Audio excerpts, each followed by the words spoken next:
I'm 78 years old today. And there's something I wish someone had whispered into my ears when I was young like you.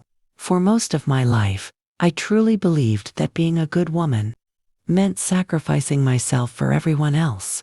So I kept saying yes. Yes to my husband. Yes to my children.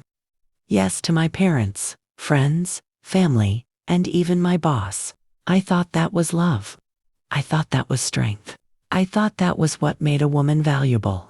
But I couldn't have been more wrong. For decades, I lived trying to be flawless. The perfect wife, the perfect mother, the perfect daughter, the perfect employee. And do you know what all that perfectionism gave me in return? A tired body, a heavy heart, a silent resentment that no one could see, and a life that never truly felt like it belonged to me. Then, 7 years ago, everything changed in one single moment. My husband passed away after 42 years of marriage. Just like that, he was gone. And suddenly, for the first time since I was a young girl, I was truly alone. Completely, painfully alone. I was terrified. Yes, I missed him deeply. But the fear came from something even darker. I realized I didn't know who I was without him. Without my roles. Without the responsibilities. Without the constant need to please everyone. After 60 years of living for others, I couldn't recognize myself anymore. For as long as I can remember, my entire identity was built around other people. I was always someone's something. Someone's wife, someone's mother, someone's caretaker, someone's support system, but never someone myself. And when life finally forced me to stop and ask, who am I really? I had no answer. What did I truly want? What actually brought me joy? What belonged to me, not borrowed from someone else's needs? I didn't know. And that uncertainty terrified me more than loneliness ever could. Let me take you back in time. I was 22 when I got married. It was 1968, a completely different world. Back then, women didn't talk about dreams, ambitions, independence. Or maybe we did, but we were taught to silence those thoughts quickly. My mother used to say, if you find a good husband, that's enough. Everything else in life will fall into place. So, I married a good man, kind, responsible, a solid provider. And I stepped into the role of the perfect wife. I cooked meals. I kept the house spotless. I raised the children. I stood behind his success, clapped for him, encouraged him. And I stayed silent when silence was expected. And here's the complicated truth. I wasn't miserable. I loved my children deeply. There were beautiful moments, laughter, family dinners, memories that still warm my heart. But somewhere inside, a small voice kept whispering, is this all? Is this the whole story of your life? I ignored that voice. For decades. When I was 35, I had a dream. I wanted to go back to school. I adored literature. I wanted to teach. I wanted to feel alive in a classroom. But my husband said it wasn't the right time. Money was tight. The children needed me. Later, he said, so I waited. Years passed. The children grew up. Life moved forward. When they finally left home, I brought it up again.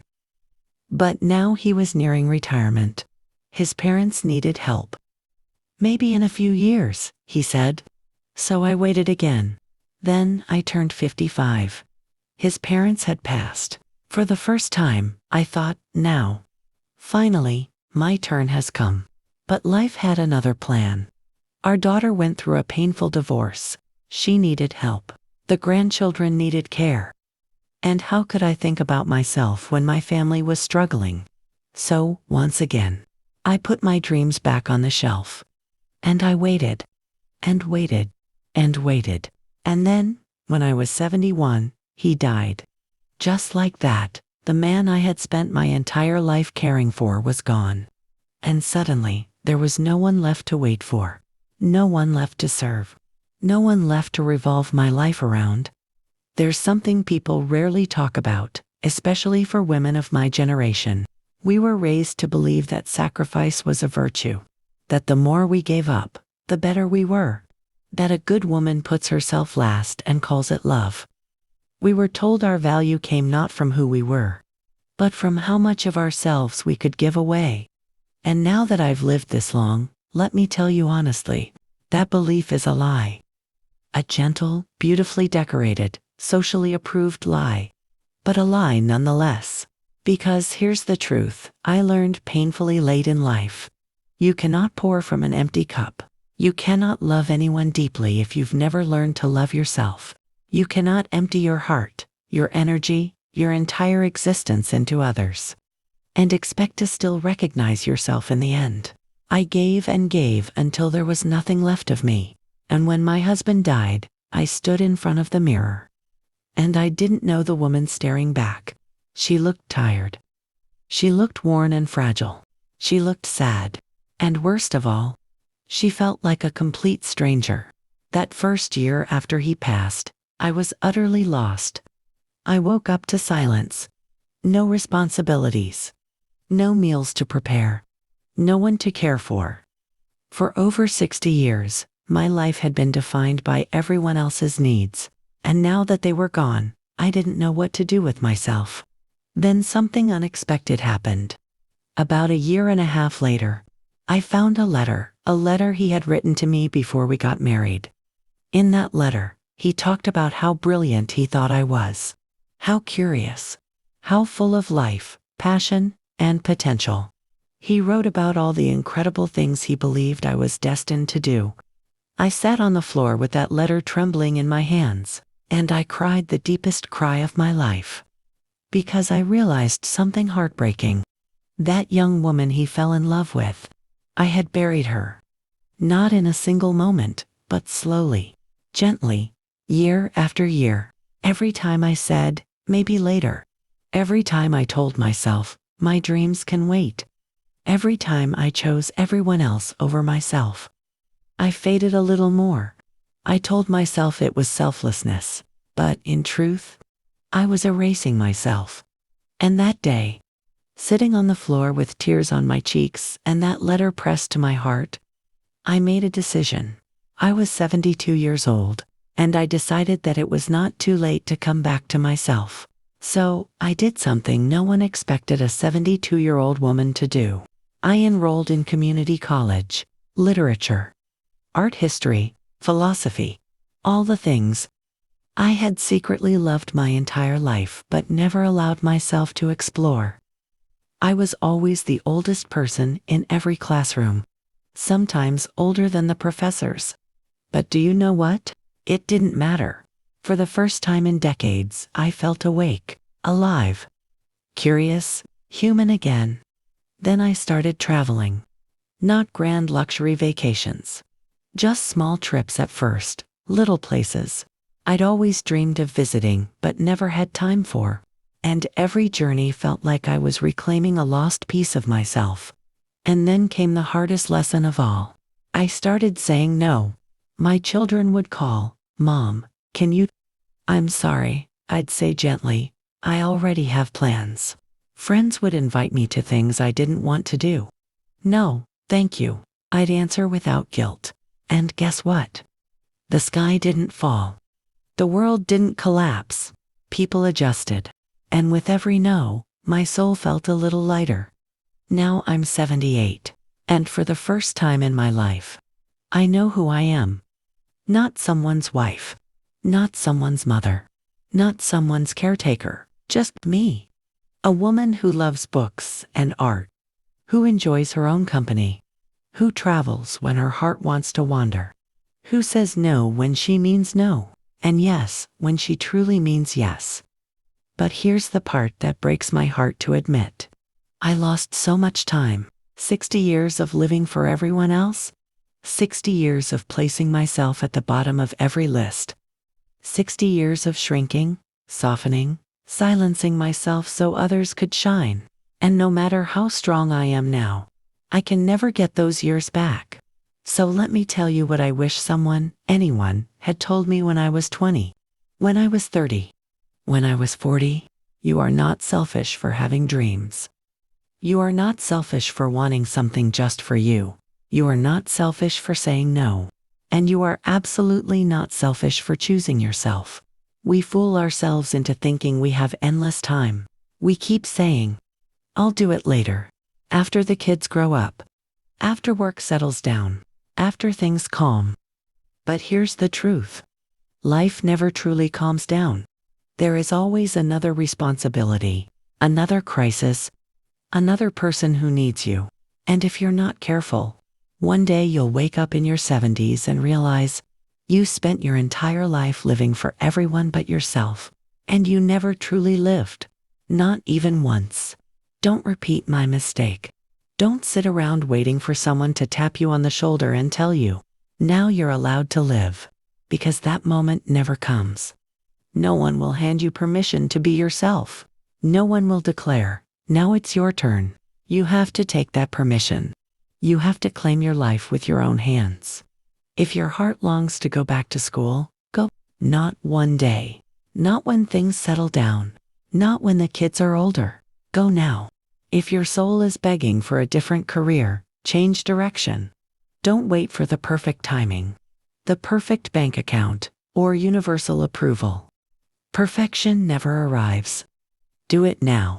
If you're in a relationship that makes you feel small, unseen, or unworthy, leave. Don't stay because you've invested years. Don't stay because you're terrified of solitude. Don't stay because you think you're too old to start over. You are not. It is not too late. It is never too late. This life isn't a rehearsal. There is no second draft. This is your one story. And every day you spend living for everyone else is a day stolen from yourself. And I know what you may be thinking. But what about my family? My duties? Being a good person? Listen to me carefully. You can love your family and still have a life of your own. You can be responsible and still honor your dreams. You can be a kind, generous human being and still have boundaries. In fact, you become better. A better mother, a better partner, a better daughter, a better friend.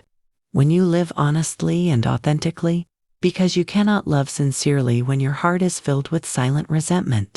You cannot give joyfully when every sacrifice feels like another piece of yourself slipping away. Women of my generation were trained to be quiet, gentle, accommodating. We were taught to smooth over conflict. Never cause discomfort, never take up too much space. And we did it. We became so good at being good women that many of us vanished inside our own lives. But you do not have to disappear. You live in a world with choices we never dared to imagine. You have opportunities we could only dream of. Please, do not waste them chasing perfection. Do not waste them trying to satisfy everyone. Because here is a painful truth. You will never please everyone. There will always be someone calling you selfish, always someone disappointed, always someone who wants more than you can give. The only voice that must truly matter is your own. Can you face yourself in the mirror and feel proud? Not because you exhausted yourself for others, not because you broke yourself to seem strong, but because you are finally living a life that feels honest, meaningful, and real to you. When I look at young women today, I see them walking the same path I once did, saying yes when their soul is screaming no, pausing their dreams to make room for everyone else, shrinking themselves to fit someone else's definition of a good woman. And every part of me wants to grab them gently and say, please, don't disappear the way I did. Sometimes I want to grab every young woman by the shoulders and say, stop.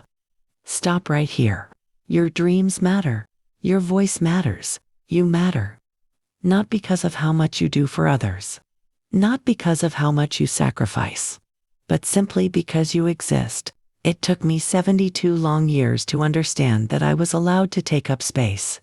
That I was allowed to want things. That I was allowed to choose myself.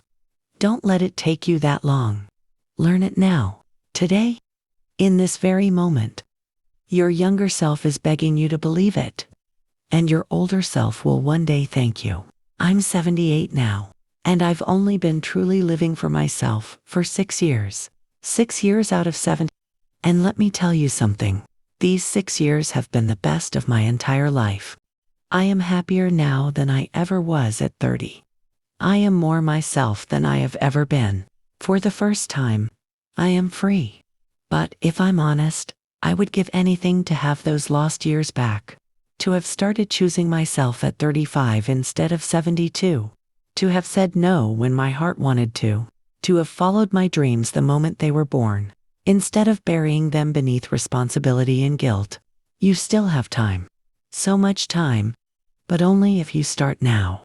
Only if you stop waiting for permission that will never come. Only if you stop putting yourself at the bottom of your own life. Your life is happening right now. Not later. Not when things calm down. Not when everyone else is taken care of. Right now. So ask yourself, what are you going to do with it? Are you going to live it for you? Or are you going to wake up at 78 and realize you spent your one precious life living only for everyone else? The decision is yours. But make it now, because time does not wait, and neither should you. If this speaks to you, please share it. Not for me, but for every woman who needs to hear it. For the ones who are still shrinking themselves. For the ones who believe choosing themselves is selfish. For the ones waiting for approval to live their own life. Consider this your permission slip. Go live.